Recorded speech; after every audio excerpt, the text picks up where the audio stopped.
আজকে ছিল ভাইয়ের আইবুড়ো ভাত, মানে বিয়ের আগের দিন সোমবার। সকালবেলায় কচি কাচাগুলোকে আগেই সাজিয়ে দেওয়া হয়েছে। আর আজকে কিন্তু বেশ ঠান্ডা ছিল, সকালে কিছুক্ষণ কুয়াশাও ছিল, সেই জন্য একটুখানি জ্যাকেট পরিয়েছিলাম। তবে বেলার দিকে গরম হয়ে যাওয়ায় জ্যাকেট ট্যাকেট খুলে বেশ ভালোই স্টাইল করেছিল দুজনে মিলে।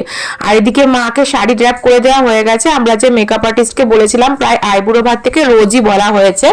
আর বউয়ের জন্য আলাদা মেকআপ আর্টিস্ট বলা হয়েছে, ব্রাইডের জন্য, আর আমাদের জন্য আলাদা বলেছি, যাতে টাইমটা বেশি কনজিউম না হয়ে যায়। তো মাকে সাজিয়ে দেওয়ার পরে তারপরে দিদিও সেজে নিচ্ছিল। আর যাকে বুক করেছিলাম তার নাম প্রীতি, রামপুরহাটেরই। আর ভীষণ কুইক সাজায় আর ভীষণ সিম্পল সুন্দরের ওপর সাজিয়ে দেয়। তারপরে আমি সাজতে বসেছিলাম।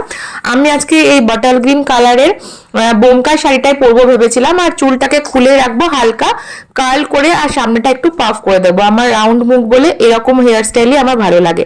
আর এটা ছিল আমার ফাইনাল লুক, যেটা আমার তো ভীষণ পছন্দ হয়েছে।